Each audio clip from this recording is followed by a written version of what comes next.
The protective shield of our planet decays and eventually fails. So do our satellites. First, communication satellites in the highest orbits go down. Next, astronauts in low Earth orbit can no longer contact their mission control center. And finally, hazardous, relentless cosmic rays start bombarding everything on Earth, causing havoc and devastation. Are these the terrifying consequences of the planet's magnetic field reversal we're going to face? Right now, as you're watching this video, Earth's north magnetic pole is extremely out of whack.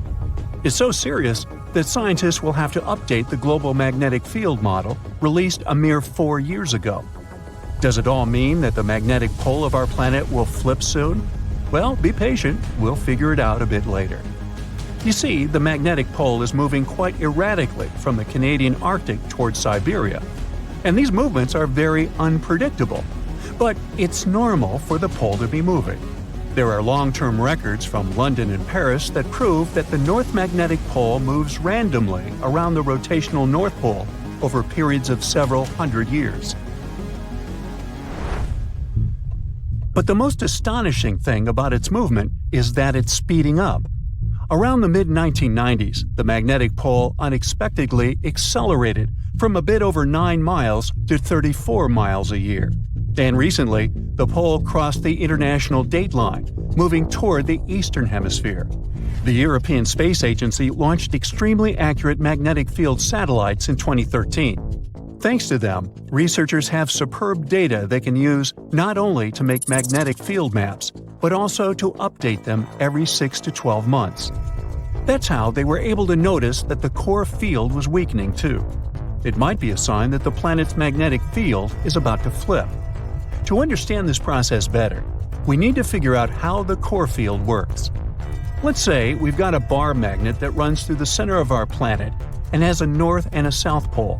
This magnet is incredibly strong, representing about 75% of the intensity of our planet's magnetic field at the surface. Our bar magnet is not only moving, but is also getting weaker, by about 7% every century. Admittedly, this bar isn't the perfect representation of the core field. It's more like electric currents generating Earth's magnetic field. Still, this model makes it easier to see what's happening to our planet now. The magnetic field of our planet plays an important role in protecting us from dangerous radiation and geomagnetic activity, which is the product of the interaction between the solar wind and Earth's magnetosphere. Earth's magnetic field also moves. Scientists have been studying and tracking the movement of the magnetic poles for hundreds of years. The historical motions of these poles indicates changes in the global geometry of the magnetic field of our planet, and they may point to the beginning of the field reversal too. That's what the flip between the north and south magnetic poles is sometimes called. You see, if the north magnetic pole moves a bit, it isn't a big deal. But a complete reversal might have a serious impact on the climate of our planet, as well as modern technology. Luckily, such flips don't happen overnight. The entire process stretches over thousands of years. Plus, even though the magnetic pole weakens during a pole reversal, it doesn't disappear completely. So those scary events from the beginning of the video aren't likely to happen to us. The magnetosphere will continue protecting the planet from cosmic rays and charged solar particles, even though there might be some amount of particulate radiation that will make it to Earth's surface. Magnetic fields are generated by moving electric charges. If some material allows these charges to easily move in it, it's called a conductor. Metal is a great conductor, and we often use it to transfer electric currents from one place to another. In this case, the electric current is negative charges called electrons moving through the metal. The current is what generates a magnetic field. Earth has a liquid iron core. In other words, there are layers and layers of conducting material inside our planet. Currents of charges are constantly moving through the core, and the liquid metal is also moving and circulating there, generating the magnetic field. This magnetic field, in turn, produces something resembling a bubble around the planet. It's called the magnetosphere, and it's located above the uppermost part of the atmosphere. This layer shields and deflects high-energy cosmic radiation, which otherwise would be extremely dangerous to people and other forms of life on Earth. The magnetosphere also interacts with the ionosphere, the layer of our planet's atmosphere containing loads of ions and free electrons and capable of reflecting radio waves. The interaction between these two layers and the magnetized solar winds is what scientists call space weather. The solar wind is normally mild, and there's no space weather whatsoever. But sometimes, the sun starts shedding gargantuan magnetized clouds of gas that can accelerate to incredible speeds. They're called coronal mass ejections, or CMEs. They're ejected from the sun over the course of several hours. CMEs usually look like giant twisted ropes and can occur spontaneously. Their frequency varies according to the 11-year-long solar cycle. For example, at a solar minimum, you can observe one ejection per day, and when the sun is in its most active phase, there might be 3 CMAs per day. Coronal mass ejections disrupt the calm flow of the solar wind and cause serious disturbances that can damage stuff both in space near Earth, like satellites, and on the planet's surface. If coronal mass ejections make it to Earth, their interaction with the magnetosphere generates geomagnetic storms. Those can trigger auroras, happening when a stream of energized particles hits the atmosphere and lights up. And then there are also solar flares. They develop more rapidly and with much more energy than coronal mass ejections. Solar flares often occur soon after coronal mass ejections. The most powerful volcanic eruptions pale in comparison to solar flares that release 10 million times more energy. Within a few minutes, one solar flare can give out billions of tons of charged particles. Solar flares are also insanely hot, with temperatures reaching several million degrees Fahrenheit. Astronomers believe that such bursts of solar radiation happen when the sun's magnetic field gets twisted in some regions. At one moment, all the pent-up energy is released. The star sends out light and particles, mostly electrons and protons. Most solar flares last for minutes, but some continue for hours. A powerful solar storm can potentially cause a devastating global blackout on Earth. If not for the Earth's magnetosphere, the effects of the sun's activity would be much more devastating. Luckily, the magnetosphere deflects most of the solar material hurtling towards our planet from our star at a speed of over 1 million miles per hour. But even so, during space weather events, there's a lot of hazardous radiation near Earth. It can potentially harm astronauts and spacecraft. Plus, space weather can damage large conducting systems, for example, pipelines and power grids, by overloading currents running inside them. Scientists regularly map and track the overall orientation and shape of our planet's magnetic field. To do it, they use local measurements of the field's orientation and magnitude. That's why they've been able to conclude that the location of the North Magnetic Pole has moved by almost 600 miles since the first measurements were taken in 1831. The magnetic field of our planet reverses on a timescale varying between 100,000 to 1 million years. One can tell how often it happens by looking at volcanic rocks at the bottom of the ocean. They capture the orientation and strength of Earth's magnetic field at the time of their creation. So, dating those rocks gives us a good picture of how our planet's magnetic field has evolved over time.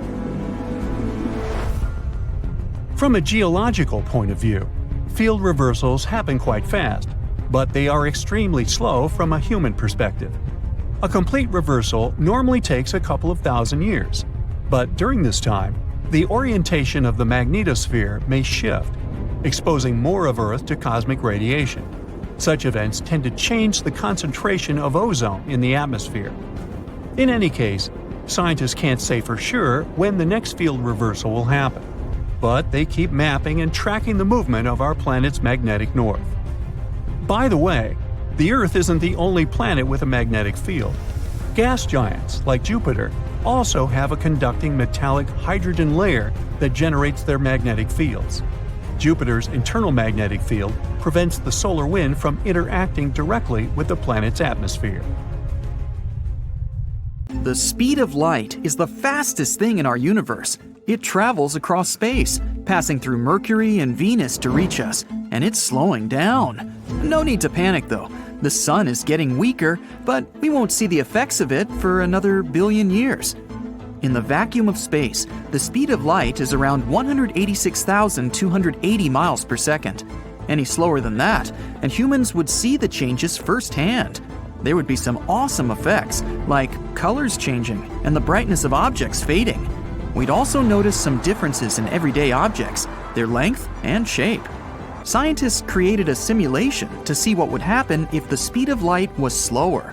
In a vacuum, the speed of light can't change, but if light passes through different materials and objects, it alters the way we perceive things. Light acts as a wave and a particle, meaning that it's a wavelength. The color and frequency are determined by the distance from crest to crest in the wave. It behaves similar to sound with the Doppler effect. Imagine you're standing in the middle of a busy highway and a honking car speeds through. Wow, that was loud. You can hear that whoosh-like sound of the horn because the moving object produces the sound while you're stationary. The frequency and pitch seem to change, but it's just the sound reaching your ear faster than it would if you and the car were both stationary. Light behaves similarly. The wavelengths change if the speed changes. Moving toward a light source and making the wavelength shorter will shift the color to a blue and violet hue. Moving away from the light source, and you'll get something more reddish. So if the speed of light slowed down to walking speed, we'd notice the colors changing when we approach an illuminated object. At the same time, the color would change around us and behind us. If you walk sideways, the colors you're walking toward would become bluer, and everything in the distance would become red. This information is useful to astronomers who are studying objects in space. If they're blue shifted, that means the object is moving towards us. And if it's red shifted, then it's going in the opposite direction. In fact, everything in the universe is red shifted, proving that the universe is expanding and getting further away from us. The slower it gets, the brighter it becomes. That's because the photons become more present for us to see. At this rate, we can see invisible light and increased intensity. You won't notice that effect much if you're standing still, but because of the Doppler effect, moving towards an object will have different colors and different light intensities. Another phenomenon we'd experience is time dilation. It's when you move at a similar speed as light and time decreases relative to someone who isn't. Space and time are relative. So if you're sitting at your desk wasting hours away, yeah, sounds familiar, doesn't it? All your movement will go through time and not through space. You're stationary, but you're still technically moving forward in time, slowly aging. The faster you move through space, the slower your movement through time will be. If you move at the same speed as light, then all your movement will be through space and not through time. To notice that, you'd need another person to watch you. You're not in a time machine. You're both on Earth experiencing the same time flow. To you, experiencing this firsthand makes it feel like you're going faster because you're getting a lot more movement in space in a given time. The closer you get to the speed of light, the smaller you become. Well, not really, but it depends on who's watching. If you're the one traveling at such a speed, an object nearby will seem small, just as someone who's watching you travel at the speed of light will think that you're smaller than you actually are. The simulation that the MIT scientists conducted showed that if the speed of light drops, everything will become stretched out like a pancake. If you see mountains in the distance and then run at the speed of light, they will appear further away. Objects will become distorted, and it will feel like you're getting to a certain place faster because time has slowed down for you. If you're standing completely still and someone standing on your left-hand side throws a cube-shaped object over to your right-hand side, then naturally, you'll see one side of it unless it flips around. But in this new reality, you'll get to see the front side wrapping around the visible side you're seeing. If you're moving at the same speed as light in an infinite space, everything will be stretched out as you reach infinite speeds. In a world where people can walk at the same speed as light, we'll perceive nothing as normal. We'll have to get used to the way we see objects. every movement we make will result in drastic shifts of colors. Even turning your head to look at something will feel weird. Let's say you're in a supermarket buying groceries, and you walk from aisle to aisle. The milk at the end of the counter will look like it's really close to you. But when you approach it, you'll start to feel like it's getting further away from you. The milk will also look a bit red. As soon as you get closer to it, it will shift to blue. If someone is passing through with a shopping cart, you'll see it as a sort of 3D model of a shopping cart. The color will shift as it gets further away from you. It will appear far away, but it's right in front of you. In fact, we don't really know the actual speed of light. Physicists gave it roughly 186,280 miles per second, but that constant is just for them to calculate other scientific stuff so we can understand it better. The problem is that we can only measure light with light beams and mirrors. But it's not like all we have to do is point a light beam at a mirror and measure its original path and its reflected path. Einstein's theory of relativity states that the original path of light moving from the source to the mirror may not be the same speed as the reflected light from the mirror back to the source. Hypothetically, if it takes light 10 seconds to travel from the source to the mirror and then back to the source, then we can conclude that each trip takes 5 seconds. But Einstein's theory is that it could take 9 seconds for light to travel from the source to the mirror and only 1 second from the mirror back to the source. Or vice versa. Or maybe completely different numbers altogether. That's why it's so difficult to measure light. A breakthrough came out for scientists when they managed to slow down the speed of light to 0 without losing its brightness. They did this by using ultra-cold atom clouds made with photonic crystals. These crystals are materials punctured with billions of tiny holes where light can refract. But what if we lived in a world where light stopped halfway? You'd wake up one morning and feel like it's twilight. You'd open the curtains and see that many car lights are on, but aren't so bright. You turn on the lights in your room, but feel like the bulb is tapping out. You replace it with another one, but it doesn't do the trick. You turn on the lights everywhere in your house, but it's all just giving weak light. You're confused and try to check if there's a problem with the electricity in your house, but it seems to be working well. You check on your neighbors, and they also have the same problems. Even experts in the field can't understand what's going on. Hours pass, and it's all the same. All the light in the world seems to have frozen halfway. Your phone is low on brightness, even though you bumped it up to maximum. Everything is getting darker. You learn from the news that it's a global problem. Light is slowly diminishing, and soon there won't be any of it in the world. You decide to wait it out while everyone else is panicking. Whoa, something doesn't feel right. Everything seems shaky. It's definitely not an earthquake, and it's actually getting worse. The clouds seem to move quicker than usual, and the animals are going into a frenzy. The news anchor pops up on the TV in an alarmed tone and says, "Good morning. We're sorry to interrupt your program. Scientists have just discovered that the Earth's rotation has been fluctuating at an unusual rate. A group of specialists believe that the Earth is increasing its rotation with every second, and they don't know why." Even if the Earth increased its speed by 1 mile per hour, the day would only get shorter by a minute and a half or so. We wouldn't really feel it, and you could go on like nothing is happening. But as the Earth spins faster, our bodies, which are adjusted to a 24-hour timing, will have a hard time trying to cope with it. If you live by the equator, that means the rotation of the Earth is going quicker than at the North and South Pole. The area by the equator needs more time in order to complete its full rotation from the starting point. You'll experience more rain than usual. The Earth's rotation keeps the weather consistent and balanced so that nothing abnormal happens. But because the Earth is moving so fast, the weather is acting up. We'll start to see more storms and more cozy days inside, sipping on hot cocoa. Even though it seems weird, everyone can go about their day. But if the Earth picked up some speed and moved at 150 feet per second, the day would be reduced to only 22 hours. It kind of makes you feel jet-lagged 24/7. Every business works with the 24 hours a day schedule, so taking away even 2 hours can have catastrophic effects on the world economy. The whole calendar will have to change and adjust to the new timing.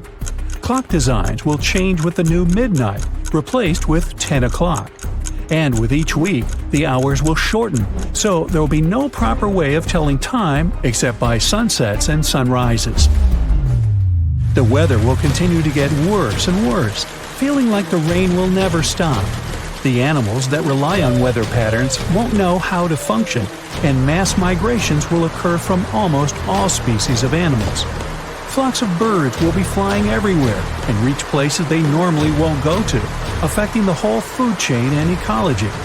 Woods, jungles, and other places where animals roam are kept in proper balance when unaffected by humans. If it constantly rains in certain areas, then floods will force animals to move to other territories and compete with the predators in the area. If the Earth picked up speed every day, then standing on a scale in the Arctic would tell you weigh 180 pounds, but around the equator you might weigh about 179 pounds.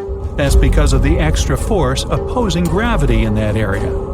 With the Earth spinning faster, all airlines around the world stop, since the radar systems have gone haywire and the weather is too dangerous to fly. Everyone has to get around by car. Satellites are positioned in such a way that it's crucial they remain where they are in order to bounce signals to us. Because of what's happening, Wi-Fi and TV signals can't go through. Communications around the world will end up short and slow, and eventually we'll have a total communication blackout. Ships will cease to operate and global trading will collapse, adding extra damage to the already failing world economy. Winds will get stronger and faster than usual, which means temperatures will change. Storms like hurricanes will be stronger than ever and have more energy for destruction. And still, at 100 miles per hour, the equator will now be swallowed up in the water. The Amazon basin and small islands will now completely submerge in water by around 50 feet. Most of the plant life will be in danger, especially by the equator. With woods threatened by floods, more animal environments will be in jeopardy. The trees and plants won't survive so much flooding. If the Earth rotated so fast that the hours would now be reduced to 15, then we'd probably feel like we're always on a jet plane going through turbulence. It would be impossible to sleep if the Earth kept picking up speed every second of the day. So days would be around 7 hours long as well as nights. The whole world would be flooded, except for the highest points and the tallest mountains. If that happens, humans will most likely end up there clinging to the last remaining clear patches of land. Most of the animal life will be extinct as well. And as the Earth is spinning faster and faster, the crust will lose its durability, allowing more frequent and stronger earthquakes to happen. Volcanoes will erupt all over, even if they're submerged in water. It'll go on like this for quite a while. Many major natural disasters like earthquakes, tsunamis, volcanoes, and even melting ice sheets have sped up the speed of the Earth by milliseconds. So, with the Earth's continuing speed increasing, these natural disasters will make the planet go even faster. Even if it's just for milliseconds, it's enough to have major consequences. The Earth is now spinning at 1,000 miles per hour, and as you're sitting with the rest of the survivors, you feel yourself levitating slightly. You'll see tiny pebbles and rocks floating inches from the ground. The clouds above you are passing like shooting stars. The air is thick with moisture, since water is rising to the top, forming thick clouds ready to pour. But since gravity is weaker, some of the rain is suspended in the air. Many small objects will be floating around as if you were in space. The days and nights won't be longer than a few hours. At this point, the whole world will be flooded, and the crust will be 80% gone. If it goes on any longer, there won't be any living things around, probably except for microscopic creatures that can withstand extreme and harsh conditions. The Earth would need to spin at approximately 17,600 miles per hour to cancel out the gravity for things to start floating around. At this point, all the water in the ocean will rise and look like reverse rain. The large mountain rocks will separate from the bedrock and levitate above the ground, looking like little planets in space. The Earth is now spinning 17 times faster than usual, which makes one full rotation around its axis only 84 minutes instead of 24 hours. If you manage to stay that long, then you'll literally see the days and nights go by in an instant. You'll also be floating aimlessly in the sky, bumping into rocks and other surfaces. You won't recognize anything anymore. The Earth's crust is ripping apart, exposing the magma underneath. So landing on the ground isn't an option. You'll see outer space as you go higher and higher. You won't know how fast you're going, but all you know is that you're probably the only human left in this spinning world. The Earth will eventually spin so fast that the rest of the layers will start to peel off, exposing the Earth's interior. It'll start to squeeze itself from the core until it becomes similar to a pancake. Nothing can survive at this point. So much heat will be produced from the core that the planet will heat up like a microwave. All the water will disappear, and it'll look like a red dot in the solar system. And once it starts to approach the speed of light, time will freeze. The rocks and floating elements won't move and will eventually be distorted. And with enough effort, the Earth will eventually turn into a black hole. Of course, nothing like this will ever happen. According to scientists, Earth will most likely slow down in rotation. Ever since the Moon came into the picture, the Earth has been slowing down by around 4 miles per hour every 10 million years or so. That's because of the Moon's gravitational pull on our little blue planet. It'll most likely go on that way. So hey, what's your hurry? So, what would it look like to go around Earth at the speed of light? Well, I'm guessing pretty quickly, but let's get to the details. Traveling around Earth at the speed of light would be an astonishing sight to behold. If we could magically achieve such a feat, here's what it would look like. As you kicked off your speedy journey, everything around you would get blurred. The landscape would transform into a streak of dazzling lights, like a cosmic fireworks show on fast forward. The world would appear distorted, with buildings and landmarks merging into streaks of brilliance as you zip past them. The familiar features of cities would become blur colors, blending together in a mesmerizing display. Day and night would blend seamlessly, since Earth's rotation would become an indistinguishable whirlwind. However, keep in mind that at the speed of light, time itself would behave strangely. To you, the journey might feel instantaneous, but when you return, you'll find that much more time has passed for everyone else. It's like taking a lightning-fast trip while the rest of the world ages. Sadly, achieving the speed of light is currently beyond our technological capabilities. Okay, but do you know what the speed of light actually is? In the vast expanse of empty space, the velocity at which light travels is an astonishingly precise figure. This translates to approximately 186,000 miles per second, a universally recognized constant notated as c, or the speed of light. Drawing from the revolutionary principles of physicist Albert Einstein's theory of special relativity, which forms the bedrock of modern physics, we come to a remarkable realization: nothing in the entire universe can surpass the velocity of light. According to this theory, as an object comes close to the speed of light, its mass spirals toward infinity. Consequently, the speed of light operates as an indisputable cosmic speed limit, casting its influence over the entirety of the universe. Such is the fixity of light's rapidity, yes, I have a thesaurus, that it finds purpose in defining internationally accepted units of measurement, like the meter and mile. The United States National Institute of Standards and Technology reveals that the speed of light even contributes to the definition of the kilogram and the temperature unit known as the Kelvin. Now, let's talk about the speed of dark. Darkness, the elusive counterpart of light, seemingly travels at the speed of light itself. In reality, darkness doesn't exist as a distinct physical entity, but is rather the absence of light. Whenever you block out a substantial portion of light, like when you cup your hands together, darkness fills the void.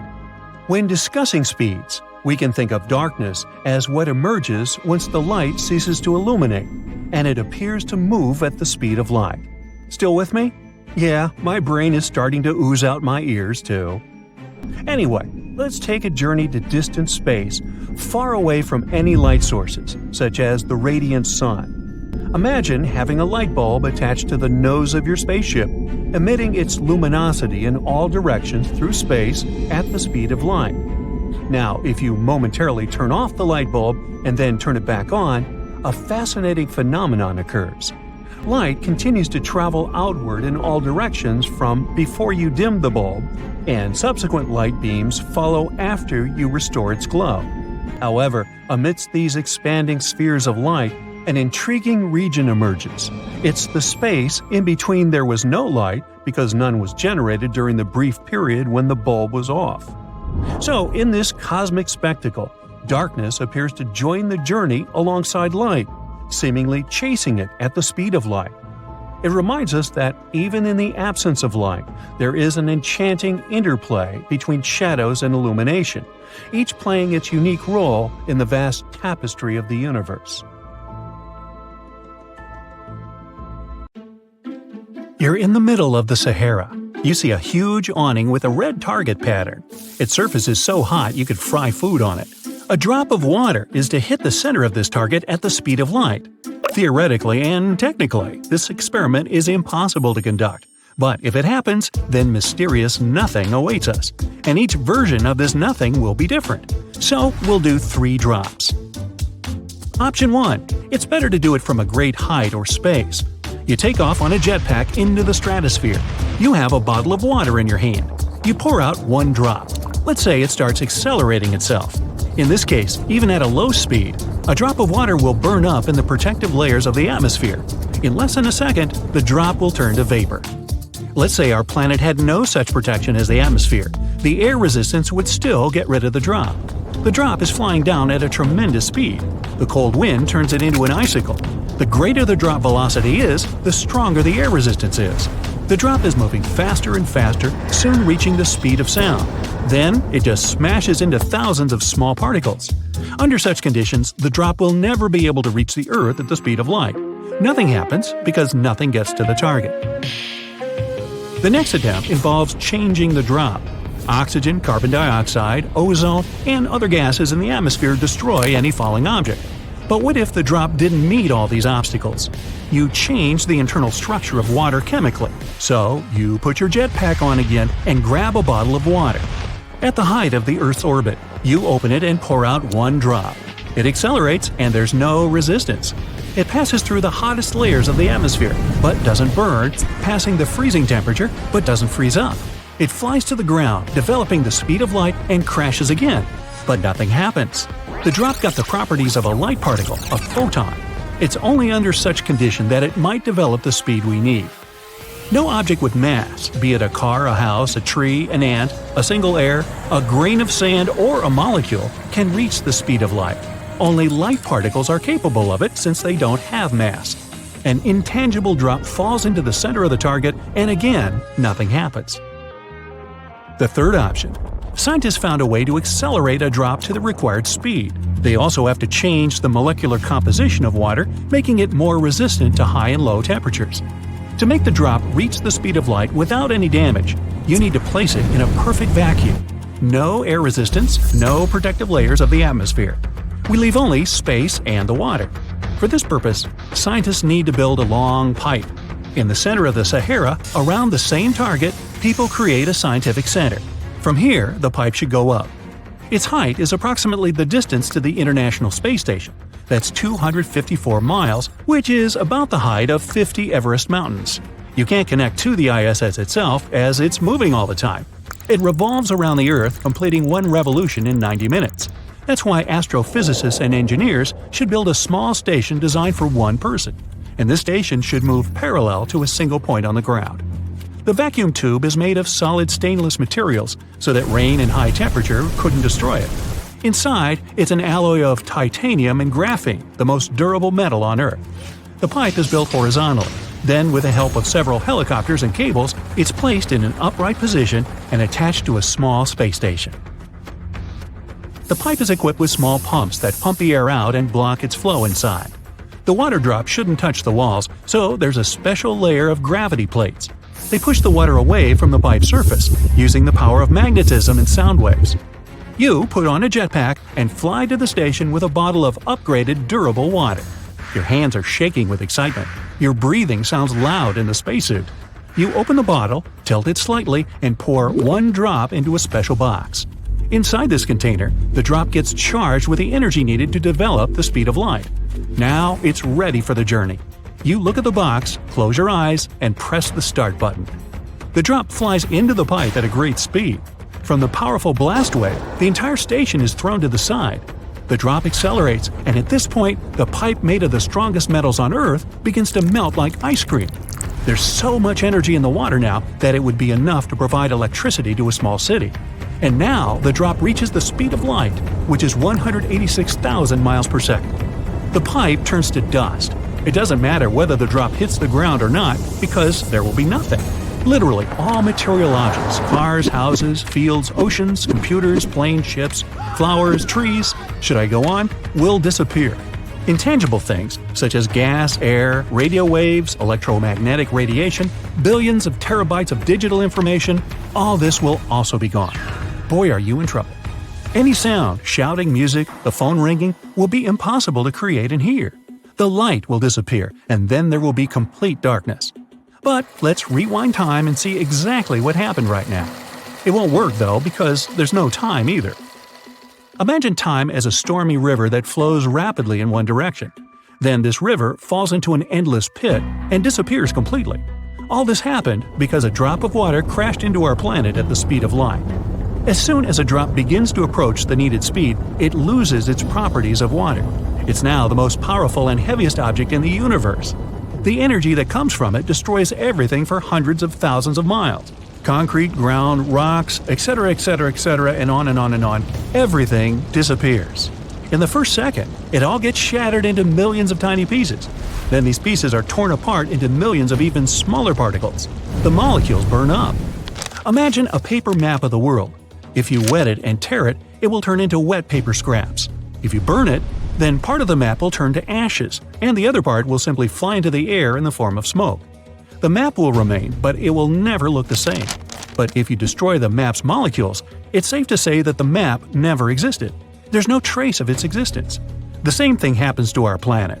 The energy coming from a drop of water makes the Earth never exist in space. And now the drop exceeds the speed of light. A black hole starts evolving. It expands and absorbs all the space debris.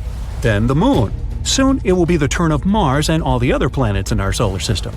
The black hole expands and increases the force of gravity inside it. Together with our planet, it absorbs light. It's getting closer and closer to the Sun. Our star splits into strips of light as if it had passed through a huge cosmic shredder. The Sun explodes and spits out an impossible amount of energy. It's believed that black holes appear after the explosion of stars. Right now, all the solar energy is being absorbed by our black hole. It's getting pitch black. The light from distant stars falls directly into the supermassive infinity. Meteorites flying within a radius of hundreds of thousands of miles around are also devoured into the unknown. There are many black holes in space, but only one of them was created by a small drop of water. The higher the speed of any object, the heavier it gets. Mass is the amount of energy that an object has. When water molecules reach the speed of light, their mass begins to grow, and there are no limits to this. It becomes infinite. An infinite mass forms a black hole. It absorbs everything, and nobody knows what's inside the black hole. All that remains is darkness and the unimaginable force of gravity. So I'm guessing here that we probably should not be doing this experiment, should we? How about we make a baking soda volcano instead? Cold and seemingly infinite expanses of the Arctic. The white of the snow is blinding. In this vast and empty space, there's a dark dot. Getting closer, it turns out to be a small research station. One door and one window. An old antenna on the roof wobbles from the strong winds. You're sitting inside this hut in warm clothes, drinking hot tea. An electric generator hums under the table. It's connected to a TV and game console. You take the gamepad and select the video game you want to download. It's about 650 gigabytes. It seems in such a place it will download over several centuries. But you press the button and the game is downloaded on the console in less than a second. Welcome to the world with the fastest and most accessible internet. The internet already works at the speed of light. Phones use a specific frequency of radio waves that travel at the speed of light. You're watching this video using the internet at the speed of light. Most of the data is transmitted through a copper wire or fiber optic cable. This happens so fast that we won't notice the difference whether it's transmitted at the speed of light or not. Wi-Fi also uses radio frequencies to transmit signals between devices. The fact is that the speed of the internet is not about how fast a file travels from one device to another. It's about how much data is transmitted over a certain time. So, let's imagine that data of any size can be loaded at the speed of light. 300 gigabytes of several movies in 8K, 400 gigabytes of a video game with ultra-realistic graphics, 1 terabyte of a project for a graphics editing application, and all of this is downloaded to your device in 1/100th of a second. The internet is a connection between computers. For everything to work correctly, the computers connect to a router. This thing works as a controller. It makes sure that the message from one computer reaches the other without any confusion. When there are too many computers, you need more routers that connect to other routers. You can scale this network indefinitely. To connect millions of houses to the network, developers can use telephone cables. To make this complex system stable, it's served by internet service providers. They're companies that we pay money to access the internet. In simple terms, all information from the internet is transmitted via a cable directly to the Wi-Fi router. It uses radio waves to wirelessly transmit data to a computer or phone. Your devices are also equipped with an antenna that can catch and transmit signals via radio waves. The speed of the internet slows down when it goes through different routers, receivers, and other technical hurdles. The cable may be damaged. Providers limit the speed intentionally and increase it when you pay more money. Also, the speed of the internet is affected by the number of users connected to the same network. It's like a broad highway with a traffic jam. The more cars there are driving on it, the slower they move. Just like that, your data is loaded onto your devices. To spread the internet at the speed of light everywhere, developers need to improve cables data passes through. The number of networks and routers should be increased. The jammed highway will become even broader, and cars will be able to drive at full speed. Providers should remove all restrictions as well. Every mobile device and computer should have a high-frequency antenna that catches signals from an ultra-fast router. Several huge routers are located all over the planet. They look like enormous boxes without windows and with giant antennas on their roofs. Deep underground, thick cables providing ultra-fast data transmission are connected to these boxes. As soon as the signal from the cable enters the box, it broadcasts to space via radio waves. Thousands of satellites hover over the planet and intercept these waves to spread them throughout the world. So, anytime and anywhere, you have access to the internet that's working at the speed of light. Movies and video games are created several times faster. A lot of time is spent trying to transfer a terabyte of data with graphics from one computer to another, which is located in another country. Now, with Super Internet, developers get any amount of data in an instant. Flash drives and hard drives are no longer needed in the world. Everything is kept in cloud storage. From there, you can download any file to your computer thousands of times faster than if you downloaded it via USB. Companies that provide cloud storage services are becoming the richest in the world. You have access to the internet in the elevator and the subway, in the mines deep underground, and among the hot sands of the Sahara. The phones are released without internal memory and with an incredibly cool camera. You can record an infinite number of videos with 16K quality and not think about where to store them. You can do color correction, develop games, or edit your videos all on your phone. You don't need powerful processors for such operations. Everything works with the internet. You remotely connect to a powerful computer and work from anywhere. That's why the market for expensive computers has collapsed. Nobody wants to spend money on a cool graphics card because a new one will be released in a year. It's much easier to connect to the computer where it's already installed. Even in our time, such companies already exist in great numbers. You can play a new video game on top of settings on your old computer or phone if your internet connection is fast enough. Super Internet creates a perfect climate for the rapid development of modern technologies. Virtual reality lenses, for example.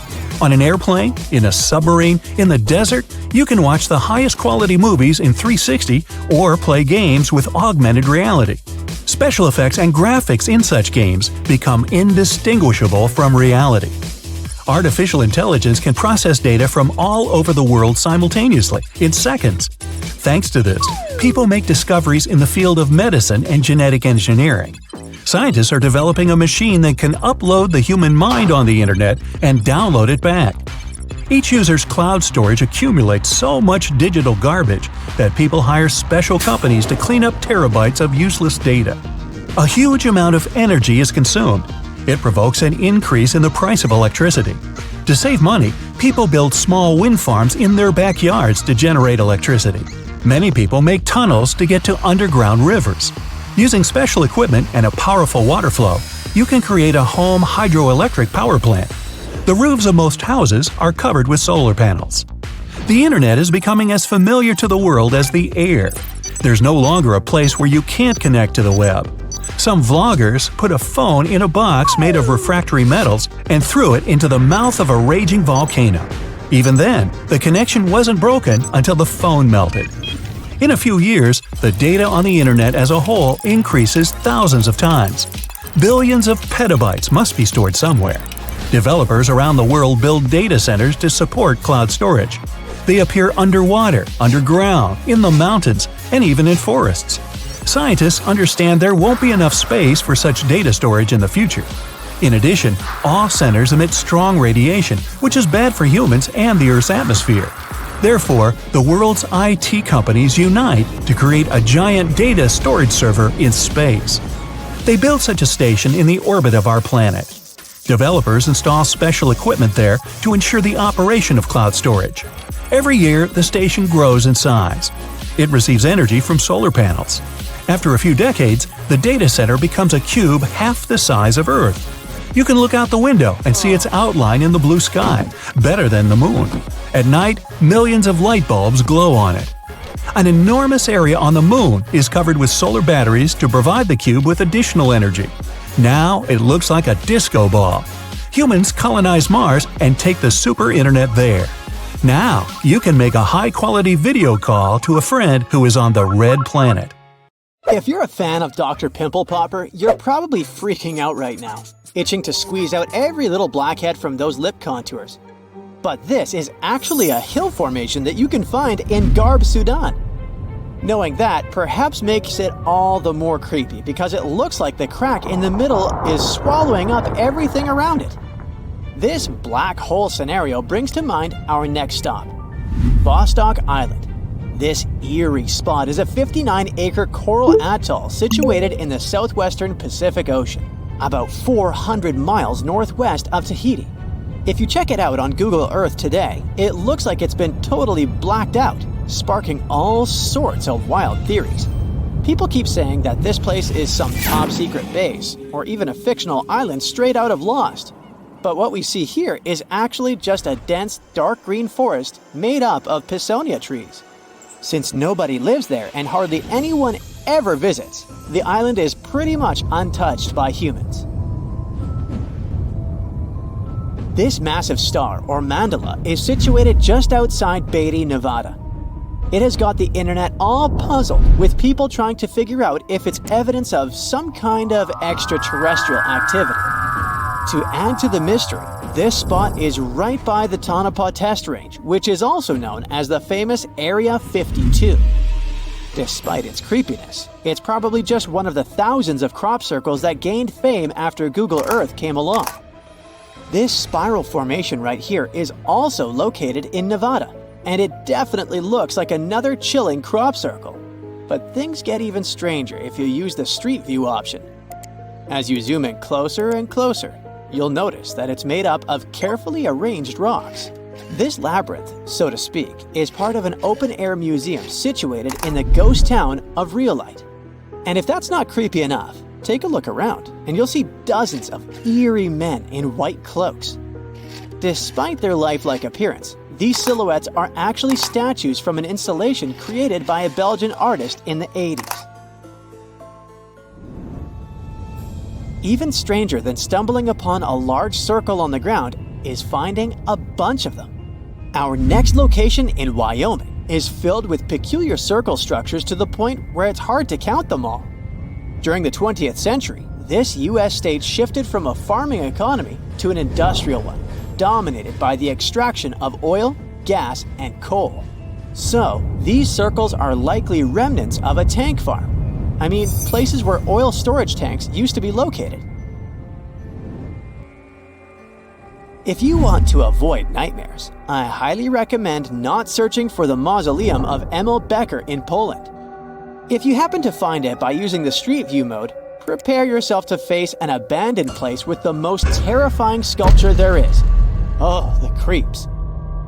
Keeping on the spooky side, let's head to an isolated corner of Kazakhstan, where you can find a pentagram etched into the Earth's surface.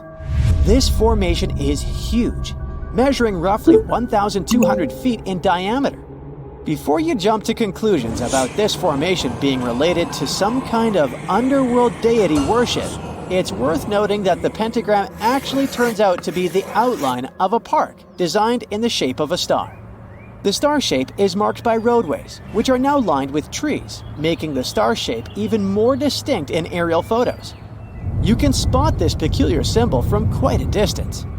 At first glance, it might even resemble an otherworldly alphabet, as if a highly intelligent civilization is trying to send us an alert message. But this mystery is already solved. We are in De Hoge Veluwe, a Dutch national park located in the province of Gelderland. And these lines are actually part of the park's logo. Search for these coordinates to find what looks like a land formation straight out of an extraterrestrial landscape, or perhaps a set from Avatar. This place, located in Inner Mongolia, China, is believed to be a granite mine. But it's a bit of a mystery why it has such a striking blue tone on Google Earth. If you check it out on Microsoft Bing Maps, for example, the same location appears in a much more natural tone. In the Australian outback lies a massive geoglyph known as the Maori Man. Discovered in the late 90s, it appears to represent an indigenous Australian man hunting with a boomerang or stick. The figure stretches for more than 2 miles in length and about 1.6 miles wide. It has deep furrows carved into the ground, which adds to the complexity of its formation and origin. Despite efforts to uncover its purpose, its origin is still a mystery. This is Desert Breath, located in the Sahara. Like many things you have seen in this video, this formation also sparks speculation about it being created by extraterrestrial beings. But a quick Google search clears up that mystery. It turns out this is an art installation created by a group of 3 Greek artists back in 1997. They went all out, moving around a whopping 280,000 square feet of sand and even creating a large pool in the middle of it. Egypt still holds many mysteries, and you can explore them yourself with Google Earth. That's how some people stumbled upon this striking triangular-shaped plateau and immediately jumped to the conclusion that they discovered a hidden pyramid. However, experts quickly dashed their hopes.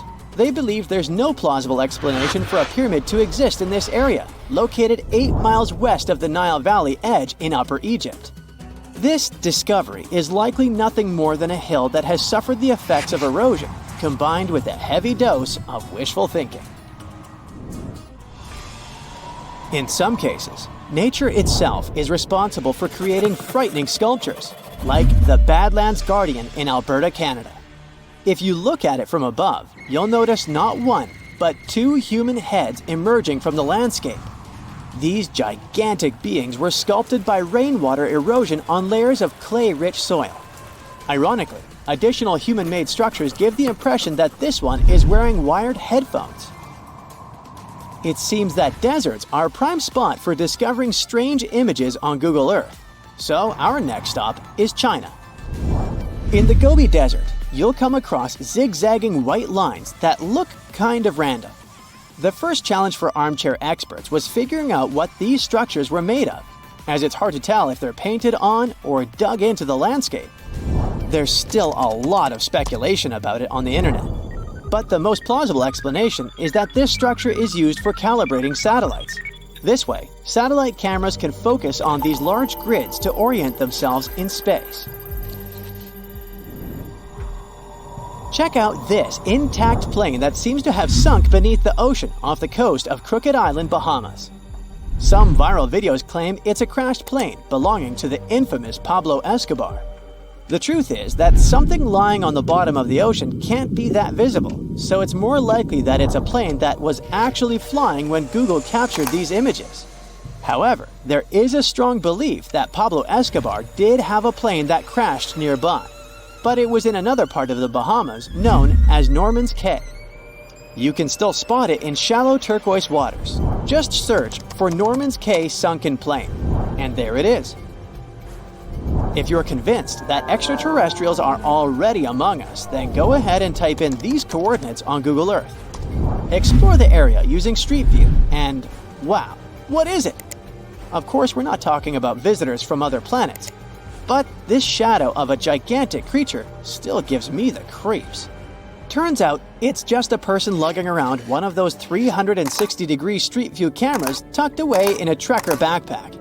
So hey, if you take a good look around Google Earth, you might stumble upon more of these elongated necked beings walking around the globe. Rikat structure is a giant formation in the Sahara that looks exactly like a giant bullseye. It's so wide that you can see it from space. Even the CIA got interested in it. In 1965, they planned a flyover looking for geomagnetic anomalies. The findings are still classified. Perhaps the theories are true, and this place is truly the lost city of Atlantis. Now, Atlantis supposedly sank beneath the waves, but recent discoveries are pointing us in a different direction. This is an ancient story that goes far back in time, and Plato was the first to mention it. The place had loads of greenery and a curious structure: 3 concentric circles of land surrounding 2 circles of water. 2 key quotes from Plato's writing suggest that Atlantis might not have been a typical island in the middle of the ocean. Plus, Atlantis had a major influence from Africa and Europe, challenging the idea of it being in the Atlantic. It turns out that the Eye of the Sahara and Atlantis look alike. When astronauts saw the Eye of Sahara from above, they initially suspected a meteorite impact crater, but the rings of the structure matched the layout described of Atlantis. More importantly, the Sahara wasn't always a desert. It turned from a tropical region into a desert around 11,000 years ago. Researchers found evidence of a massive river called the Tamaracet that could have sustained a community.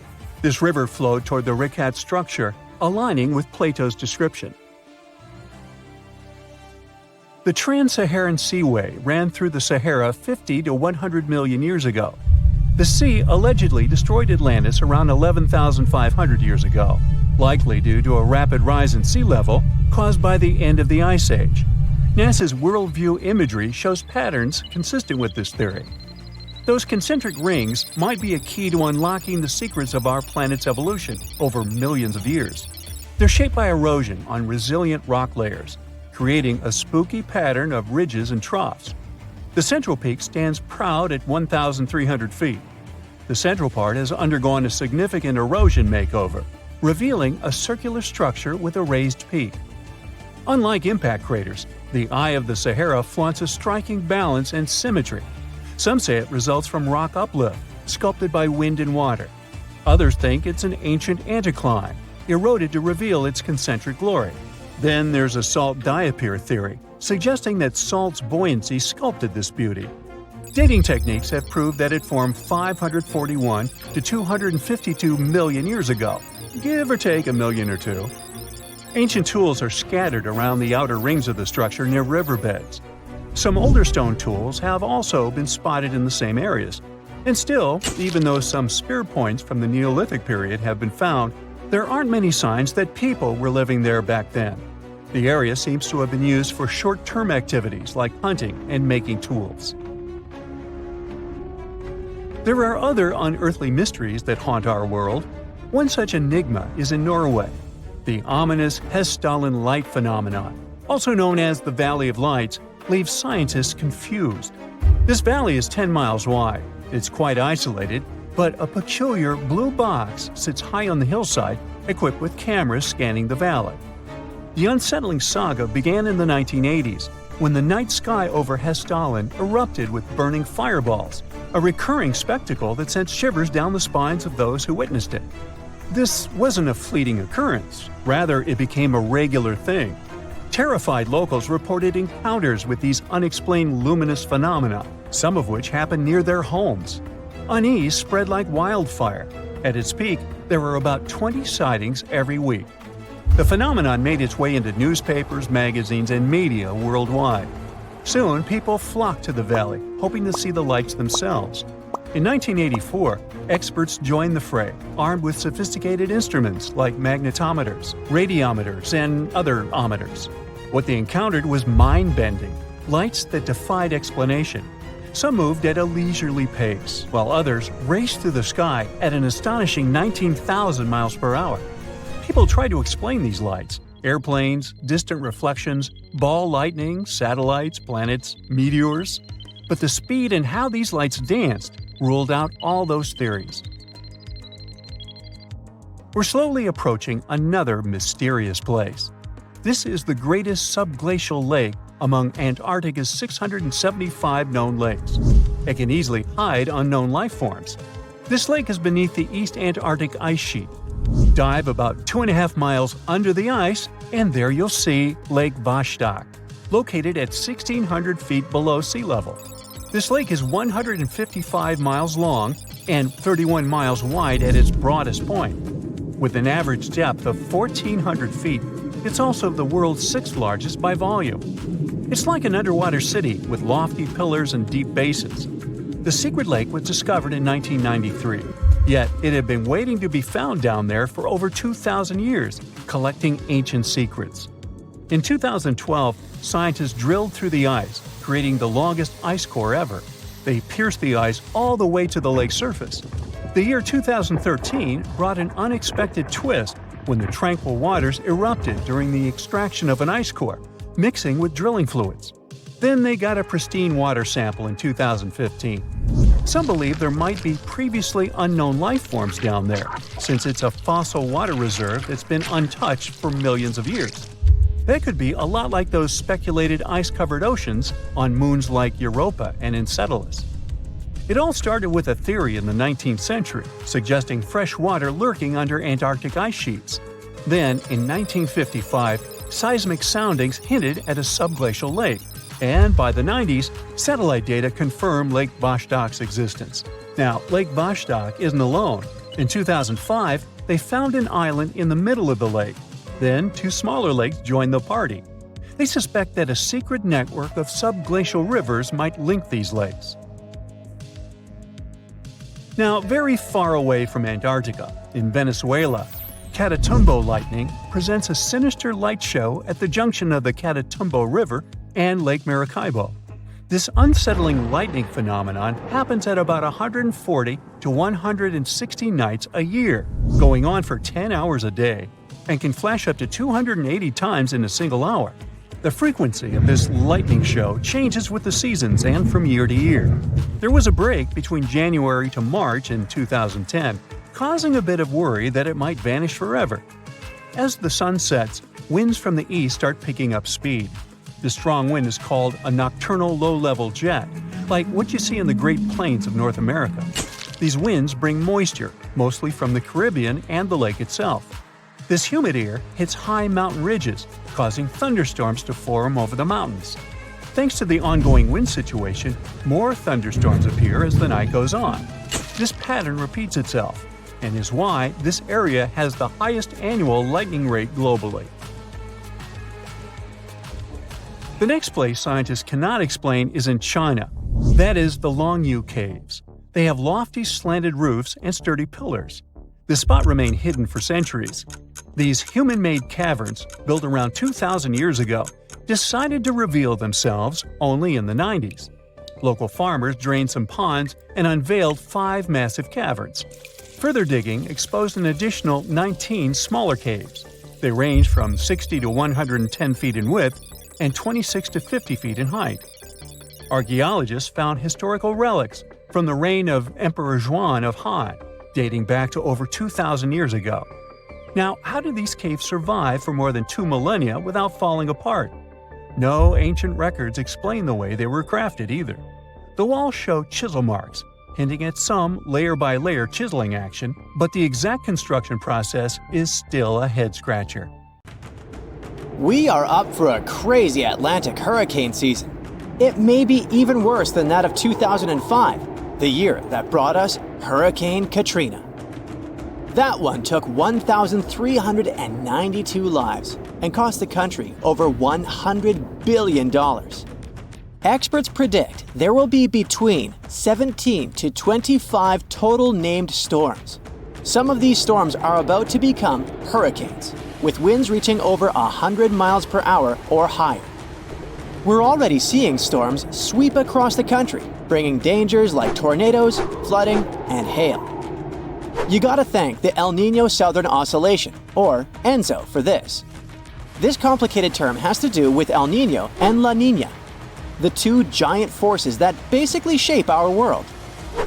Normally, winds in the Pacific Ocean blow west along the equator, moving warm water from South America towards Asia. This warm water is replaced by cold water rising from the depths of the Pacific. But during El Niño and La Niña, this usual pattern is messed up. El Niño is the warm phase of the ENSO cycle. During El Niño, the equatorial winds weaken, causing warm water to shift back towards the west coast of the Americas. This means less cold water rises to the surface. The weather in northern parts of the US and Canada become drier and warmer because of it. But there are wetter conditions in southern states. In the Atlantic, El Niño weakens hurricane seasons, and it ramps up hurricane activity in the central and eastern Pacific. In Africa, it brings more rain to East Africa but less to Southern Africa, West Africa, and parts of the Sahara. La Niña is the cold phase of the ENSO cycle. During this phase, the westward winds along the equator in the Pacific are stronger than usual, and they push more warm water towards Asia. And because of it, colder, nutrient-rich water rises to the surface along the Americas' west coast. These colder Pacific waters push the jet stream northward, giving us drier weather in the southern US, but wetter and colder conditions in the Pacific Northwest and Canada. La Niña also brings warmer winters to the southern US and cooler than normal temperatures to the north. La Niña usually calms hurricane activity in the Pacific, but intensifies it in the Atlantic. In 2023, El Niño was in charge, and it took most storms up before they got to the US. But this year, we've switched to La Niña, and this lady brings us colder water in the Pacific and a pattern that lets storms move a little farther west and reach the Caribbean. And when they get there, they can easily move into the Gulf and affect Florida and other states. The upcoming intense Atlantic hurricane season also has to do with a strong monsoon season in West Africa. It creates moisture and waves off Africa's coast and can travel along the Atlantic and spur hurricanes. The Atlantic hurricane season runs from the 1st of June to the 30th of November, and most activity happens between mid-August and mid-October. Since the 1950s, tropical cyclones have been given names to make it easier for meteorologists to inform the public about them. You're more likely to remember that Leslie is coming than Hurricane X34D is on the way, right? So there are 20 names on the alphabetical list this year, from Alberto to Beryl to Valerie and William. Let's hope it won't get as terrible as the Galveston hurricane. The most fatal natural disaster in U.S. history hit Texas in the year 1900. A Category 4 hurricane smashed into Galveston, demolishing over 3,600 buildings with winds over 135 miles per hour. It took the lives of between 6,000 and 12,000 people. One of the reasons it became so fatal was poor communication policy. Days before the disaster, it was clear to a professional weather forecaster that the storm was moving west. But the Weather Bureau in Washington predicted it would go over Florida and up to New England, which was way off. The Bureau was just 10 years old then, so hurricane science in the US wasn't very advanced. Cuban scientists were excellent at tracking storms because their region is so prone to them. so they knew it was heading towards the Gulf of Mexico. Unfortunately, the director of the Weather Bureau was so jealous that the Cuban forecasters were better than the American ones that he cut off the flow of information from Cuba and made it difficult for local forecasters to issue warnings without going through Washington. In the days before the storm hit, the chief observer in Galveston began to suspect that Washington's forecast was wrong and tried to warn the city, but it was too late. The hurricane left Galveston in ruins. After this hurricane, the Weather Bureau started improving communication both internationally and within the U.S. The officials in charge are doing everything possible to improve forecasts, support the people, and help the affected areas recover more easily after the hurricanes hit. They're going to try new forecast models to predict tropical cyclones getting stronger, help emergency and water managers prepare for potential flooding, and protect people and infrastructure. Coastal weather buoys in the tropical Western Atlantic and Caribbean have been upgraded, and new drifters and sail drones, underwater gliders, and a lightweight drop sonde will provide real-time data. There are also some things you can do to ensure your safety before, during, and after a hurricane. If you live in a hurricane-prone area, Florida, Georgia, and the Carolinas, you must always be prepared before the high storm season. Make up a family disaster plan that will outline your actions during an emergency. Map out several evacuation routes in case your primary one is blocked, and decide on a meeting place if you get separated. You can arrange drills to teach family members how to shut off water, gas, and electricity, and even make sure the youngest knows how to call emergency services. Pack a disaster kit that will be ready to go at a moment's notice. It should include essentials like food, water, a first aid kit, and flashlights to last at least 72 hours on your own. You can buy a generator to make sure you have electricity in case of a power outage until the power returns. Keep it in a secure place, away from rain and rising water, with proper ventilation. You're also going to need self-powered radios and flashlights. If you can, add a safe room to your house that's strengthened to withstand high winds with reinforced concrete ceiling, floor, and walls. Make sure you have enough canned and non-perishable food and bottled water for at least 3 days. When the storm is about to hit, head north to get away from it, where it will be much weaker by the time it gets there. It's much safer to keep your family and pets together away from the storm than trying to ride it out at home. Try to go in one car if possible. Always follow local evacuation orders, especially if you're in a mobile home. Fill up your gas tank and give yourself plenty of time to get out. Never leave your pets behind. Debris, floodwaters, or flying objects can be dangerous for them. If you're staying put during a storm, you need a safe spot for you, your family, and your pets. This place shouldn't have any windows or skylights. If you're hiding at home, close all interior doors and secure the exterior ones. Quickly find an interior room with strong walls and no windows, like a bathroom or closet. If your home isn't safe, look for a community shelter. Get to your shelter at least 2 hours before the storm hits so it doesn't catch you outside. Bring a battery-powered radio with extra batteries for updates every 15 to 30 minutes. Never leave your shelter even if it seems calm, as conditions can get worse quickly, especially if you're in the eye of the storm. For extra protection, lie on the floor under something sturdy like a table. Don't use electric appliances, phones, or showers during the storm. Don't leave your shelter until you get the official all clear from the authorities. Be careful. There will be many hazards outside.